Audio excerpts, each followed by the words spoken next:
अस्सलाम वालेकुम।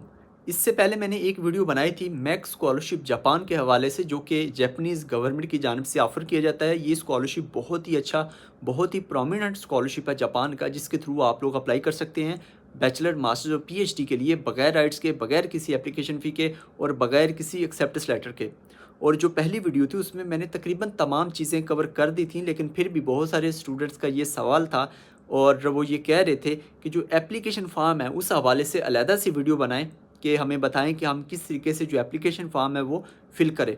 तो ये जो वीडियो है इसमें मैं आपको जो अंडर ग्रेजुएट वाला जो एप्लीकेशन फॉर्म है वो मैं आपको फ़िल करके दिखाने वाला हूँ, और इससे जो नेक्स्ट वीडियो होगी उसमें मैं मास्टर्स और पीएचडी वाला जो फॉर्म है वो मैं आपको फ़िल करके दिखाऊँगा। फॉर्म स्टार्ट करने से पहले मैं आपको एक चीज़ क्लियर कर दूँ, बहुत सारे जो स्टूडेंट्स हैं वो ये भी पूछ रहे थे कि क्या जो एप्लीकेशन फॉर्म है वो हम कंप्यूटर के ऊपर ही फ़िल करेंगे या फिर उसको डाउनलोड करके फिर हम हाथ के साथ भी फ़िल कर सकते हैं।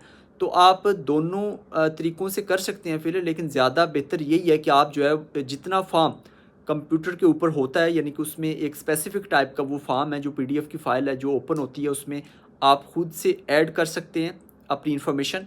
वो ऐड करने के बाद जो पिक्चर है और जो सिग्नेचर है, वो आपने लास्ट पे जाकर, यानी कि उसको कंप्यूटर पे सारा फ़ॉर्म फ़िल कर लें, और जो पिक्चर और जो अपना सिग्नेचर है वो आपने बाद में उसके ऊपर पिक्चर पेस्ट करनी है और सिग्नेचर आपने बाद में आपने करने हैं। यानी कि आपने पहले सारा फॉर्म फिल अप करना है, उसके बाद उसको डाउनलोड करना है, डाउनलोड करने के बाद फिर आपने उसके ऊपर जो प्रिंट आउट निकलवा के फिर उसके ऊपर आपने अपनी पिक्चर जो है वो आपने पेस्ट कर देनी है ग्लू के साथ, और उसके अलावा आपने लास्ट पे सिग्नेचर कर देने हैं। और तमाम जो डॉक्यूमेंट्स हैं वो आपने किस तरीके से अप्लाई करना है वो मैं ऑलरेडी बता चुका हूँ पहली वीडियो में। तो let's go to computer screen, और वहाँ पे मैं आपको अभी अंडर ग्रेजुएट वाला जो फॉर्म है वो आपको फिल करके दिखाता हूँ। सबसे पहले मैं आपको अंडर ग्रेजुएट वाला फॉर्म दिखा देता हूँ कि वो आपने किस तरीके से फिलअप करना है। यहाँ पर आपको एप्लीकेशन गाइडलाइन तमाम मिल जाएंगे अंडर ग्रेजुएट के हवाले से, और नीचे लिखा हुआ एप्लीकेशन फॉर्म फॉर 2026। तो इसको जब मैं ओपन करता हूँ तो यहाँ पर आपने किस तरीके से फ़िल करना है ये मैं आपको बताने वाला हूँ। सबसे पहले आपका सर नेम है, उसके बाद गिवन नेम है, उसके बाद मिडल नेम है।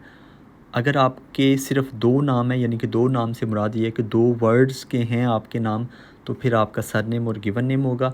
और अगर आपका कोई मिडल नेम भी है तो वो भी आप यहाँ पर लिख सकते हैं। यूजुअली 2 होते हैं या फिर एक ही नाम होता है, एक ही वर्ड का नाम होता है बेसिकली। तो जो भी है, जिस तरह से भी है, वो आपने यहाँ पे लिख लेना है। उसके बाद जेंडर है, जेंडर में मेल है या फीमेल है, आपने यहाँ पर ही इसको टिक कर लेना है। उसके बाद मैरिटल स्टेटस है, सिंगल या मैरिड, और उसके सामने आपने पिक्चर अपलोड करनी है।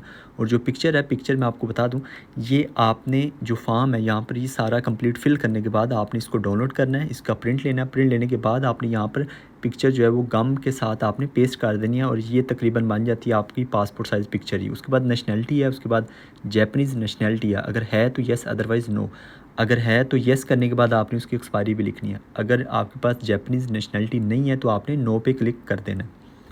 उसके बाद आ जाता है डेट ऑफ बर्थ। यहाँ पर आपने अपनी डेट ऑफ बर्थ लिखनी है, और उसके सामने लिखा हुआ है कि एज एज़ ऑफ यकम अप्रैल 2026, कि यकम अप्रैल 2026 तक आपकी एज कितनी हो जाएगी, कितने साल हो जाएगी, ये आपने खुद से कैलकुलेट करके एग्जैक्ट आपने उतने साल यहाँ पे लिख देना है। उसके बाद आ जाएगा करंट एड्रेस, कि आप करंटली कहाँ पर रह रहे हैं, उसका आपने कंप्लीट जो मतलब एग्जैक्ट एड्रेस है वो आपने यहाँ पर लिखना है। उसके बाद सिटी, कंट्री, और ये आपने लिखना है। उसके बाद if you currently reside in Japan what is your current resident status, अपना रेजिडेंट स्टेटस अगर आप जापान रह रहे हैं तो। अगर जापान में इस वक्त नहीं है तो इसको आपने एम्प्टी छोड़ देना है। उसके बाद your address before departure for Japan, Japan जाने से पहले आपका एड्रेस क्या होगा। अगर तो आप क्लिक कर देते हैं सेम एज़ अबव, यानी कि जो आपने पहले एड्रेस लिखा था वही सेम है तो ओके। अगर कोई और एड्रेस होगा तो यहाँ पर आपने दोबारा से वो एड्रेस लिख देना है। उसके बाद नीचे आ जाए तो नीचे departure for Japan, if you are your address before departure for Japan is outside your home country, do you understand that an airline ticket to Japan will not be provided. इसको आपने येस पे टिक करना है। वो ये basically कहना चाह रहा है कि अगर आप किसी और कंट्री से जापान जाएंगे, यानी कि फॉर एग्जांपल अगर आप पाकिस्तान से हैं, लेकिन अगर आपका स्कॉलरशिप हो जाता है आपका, तो आप किसी और कंट्री से, यानी कि आप टर्की से या फिर चाइना से अगर आप जापान जाएंगे तो आपको पैसे नहीं दिए जाएंगे ट्रैवलिंग के। आपने पाकिस्तान से ही जापान आएंगे तो फिर ही आपको ट्रैवलिंग के पैसे मिलेंगे। बात है कि जैपनीज़ डिप्लोमेटिक ऑफिस, यानी कि कोई एम्बेसी या फिर जो कौंसलेट होता है वो कौन सा आपके करीब है, कहाँ से आप ये अपना वीज़ा जो है वो करवाना चाह रहे हैं इशू, तो आपने वहाँ पे लिख देना इस्लामाबाद या फिर कराची। उसके बाद आपका कॉन्टैक्ट नंबर है, अपनी ईमेल आईडी, ये दोनों चीज़ें आपने यहाँ पर बिल्कुल सेम, बिल्कुल करेक्ट आपने यहाँ पर लिख देनी है। उसके बाद नीचे आएँ तो नीचे है प्रेजेंट स्टेटस, यानी कि करंटली आप क्या कर रहे हैं, आप कहीं पे जॉब कर रहे हैं या स्टूडेंट हैं या अदर में आप कोई और काम कर रहे हैं, तो आपने यहाँ पर बिल्कुल करेक्ट आपने लिख देना है।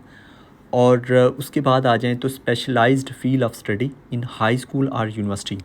तो आपने बेसिकली जो आपकी लास्ट डिग्री है वो उसकी आपने जो भी आपका प्रोग्राम था, जो भी मेजर था, उस हवाले से आपने लिख देना। और चूँकि ये वाला जो फॉर्म है ये अंडर ग्रेजुएट का है, तो यहाँ पर आपने प्री इंजीनियरिंग लिखते हैं, प्री मेडिकल लिखते हैं, या आप यहाँ पर सब्जेक्ट्स भी लिख सकते हैं, मैथमेटिक्स, फ़िज़िक्स, केमिस्ट्री, ऐसे करके। उसके बाद आ जाएगा कि एकेडमिक रिकॉर्ड। यहाँ पर आपने अपनी जो एकेडमिक रिकॉर्ड की इन्फॉर्मेशन है वो आपने यहाँ पर लिखनी है।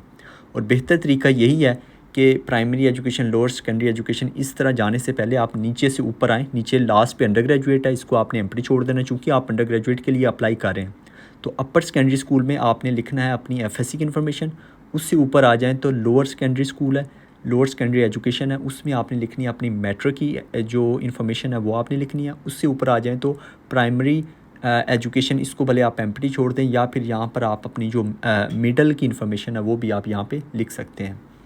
तो बेसिकली आपने इस तरह से करना। आप लास्ट वाला देखेंगे टर्शरी, तो वो बेसिकली अंडर ग्रेजुएशन है, लेकिन चूंकि आप जो है वो अंडर ग्रेजुएशन के लिए अप्लाई करना चाह रहे हैं, तो इसलिए आप इसको आपने एम्प्टी छोड़ देना है। सो ये आपने इस तरीके से इसको फिल करना है अंडर ग्रेजुएट के लिए भी, और आगे मास्टर्स पीएचडी का जो है वहाँ पर भी उन्होंने इसी तरह से, उसमें एक दो ऑप्शन और भी हैं, मास्टर्स का भी है, पीएचडी का भी है। तो आपने इस तरीके से इसको फिल करना है। उसके सामने उसका स्टेट, प्रोविंस है, सिटी का नाम है, कब से लेकर कब तक आपने अपनी डिग्री कंप्लीट की, और उसके लास्ट में आप देखें उन्होंने लिखा हुआ है total year of schooling attended, यानी कि कितने साल आपकी एजुकेशन है। अगर आपने इंटरमीडिएट किया है तो डेफिनेटली आपकी जो एजुकेशन है टोटल वो गालबन 12 ईयर्स होगी, या फिर हो सकता है कि किसी ने डिप्लोमा किया हो तो 13 ईयर्स भी हो सकती है।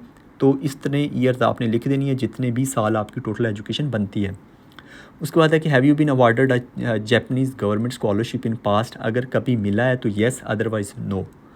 और आई होप कि मेजॉरिटी को नहीं मिला होगा, मेजॉरिटी ने नहीं अप्लाई किया होगा, तो आपने इसको नो कर देना। उसके बाद है are you applying for any other Japanese government max scholarship including the program of which scholarship payment will begin in physical year 2025।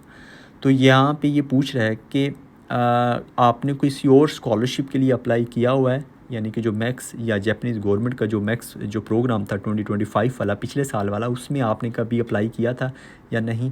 अगर किया था तो येस, अदरवाइज़ आपने नो कर देना। उसके बाद आर यू रिसीविंग और schedule to be receiving any scholarship from any organization other than the Japanese government, कि जैपनीज़ गवर्नमेंट से हट के कोई और स्कॉलरशिप आपको मिला है या आपको ऑफ़र किया जा रहा है, तो इस पे आपने येस और नो, बेहतर है कि आप इसको नो करें। उसके बाद है कि इफ़ यू रिसीविंग और अप्लाइंग फॉर अदर स्कॉलरशिप, तो फिर आपने ये फ़िल करना है, अदरवाइज़ इसको फ़िल करने की ज़रूरत नहीं है अगर आपको कोई और स्कॉलरशिप मिल रहा है तो इसलिए बेहतर है कि आप इन दोनों को नो करेंगे। उसके बाद इसको आपने एम्प्टी छोड़ देना अगर ऊपर आप नो करते हैं। तो उसके बाद है फील्ड ऑफ स्टडी है, इसमें सोशल साइंस एंड ह्यूमैनिटीज़ है, नेचुरल साइंस है। और इसमें ये जो सोशल साइंस एंड ह्यूमैनिटीज़ है और नेचुरल साइंस है, इसको आप देख लें। और इसमें नीचे आ जाएँ तो नीचे आपकी फ़र्स्ट चॉइस, सेकंड चॉइस और थर्ड चॉइस, यहाँ पर अपने कोर्सेज़ हैं वो आपने यहाँ पर लिखने हैं कि आप कौन से सब्जेक्ट में अप्लाई करना चाह रहे हैं। और इससे नीचे आएँ तो उन्होंने लिखा हुआ है select from the field of study in the application guideline, field of study natural science, mathematics like this. मैं यानी कि उन्होंने एक एग्जांपल के तौर पर आपको बताया हुआ है कि नेचुरल साइंस में मैथमेटिक्स भी आता है, इसी तरह और भी बहुत सारी फील्ड्स आती हैं नेचुरल साइंस में, जिस तरह से इन्वायरमेंटल साइंस है वो भी नेचुरल साइंस में आता है। सोशल साइंसेस की बात करें तो इसमें सोशियोलॉजी, इकोनॉमिक्स, इस तरह की चीज़ें आ जाती हैं। तो जो भी आपका मेजर है वो आपने यहाँ पर लिख लेना है। और बेहतर है कि आप इसकी जो गाइडलाइन है वहाँ पर जाएंगे तो वहाँ पे आपको इनकी जो कैटेगराइजेशन है वो आपको अच्छे से आपको वहाँ से मिल जाएगी। आपने वहाँ से देखकर फिर आपने यहाँ पर लिखनी है फ़र्स्ट चॉइस, सेकंड चॉइस और थर्ड चॉइस। और ये जो फर्स्ट, सेकंड, थर्ड है, इसकी मैं आपको एग्जांपल दूं तो अगर किसी ने इन्वायरमेंटल साइंस में किया तो वो यहाँ पर इन्वायरमेंटल साइंस लिख सकता है, इन्वायरमेंटल इकोनॉमिक्स लिख सकता है, इन्वायरमेंटल इंजीनियरिंग लिख सकता है। तो इस तरीके से आपके जो रेलिवेंट फील्ड्स हैं, 2-3 जो प्रोग्राम्स ऑफ़र किए जा रहे हैं, आपने उनका नाम यहाँ पर लिख देना है। उसके बाद नीचे specify the reason why you select the field of study and major in section 14। यहाँ पर आपने रीज़न बतानी है कि क्यों आप ये प्रोग्राम सेलेक्ट कर रहे हैं। यानी कि आप यहाँ पर ये कह सकते हैं कि मैंने चूँकि अब मेरा बैकग्राउंड जो है वो ये फ़लाँ फ़ील्ड है तो इसलिए ये मेरे रेलेवेंट है, मैंने ये अपना सब्जेक्ट पढ़ा था, कोर्स पढ़ा था इस तरीके से, और मेरा बहुत ज़्यादा इंटरेस्ट है। तो इस तरीके से आप इसको एक्सप्लेन कर सकते हैं, कोई ना कोई वैलिड रीज़न आप यहाँ पर दे सकते हैं कि आपने फ़र्स्ट चॉइस में जो प्रोग्राम लिखा है वो क्यों आपने लिखा है, उसके बाद सेकंड में, उसके बाद थर्ड में, और बेहतर आ कि आप इसको प्रायोरिटी वाइज करें कि यानी कि मेरा जो फर्स्ट प्रायोरिटी है वो ये वाला सब्जेक्ट है, सेकंड प्रायोरिटी ये है, थर्ड जो प्रायोरिटी है वो ये है। तो इस तरीके से आपने यहाँ पर रीज़न बतानी है। उसके बाद है कि what was the trigger for having an interest in Japan. ये बेसिकली एक किस्म का मोटिवेशनल लेटर वाला वो आ जाता है, एक छोटी सी चीज़ कि यहाँ पर आपने बताना है कि क्या किस चीज़ ने आपको मोटिवेट किया, किस चीज़ ने आपको ट्रिगर किया यानी कि पुश किया कि आप जो है वो जापान में आकर पढ़ें। तो यहाँ पर आपने वो लिखना है कि आप जो है वो किस चीज़ ने पुश किया। आप यहाँ पर जो जापान की जो टेक्नोलॉजी की में जो एडवांसमेंट है, इस तरह की जो एजुकेशन सेक्टर की जो अच्छी बातें हैं वो आप यहाँ पे लिख सकते हैं। और उसके बाद अगर नीचे आएँ तो नीचे देखिए उन्होंने जो 17th नंबर है उसमें लिखा हुआ है कि what kind of things do you think you can contribute to Japan and your home country through your experience of studying in Japan. यहाँ पर आपने बेसिकली लिखना है कि आप, वो बेसिकली आपसे सवाल कर रहा है कि आप किस तरीके से कंट्रीब्यूट कर सकते हैं जापान में और अपने होम कंट्री में। यहाँ से जो आपको जापान से स्टडी का एक्सपीरियंस मिलेगा उसको आप किस तरह से इम्प्लीमेंट करेंगे।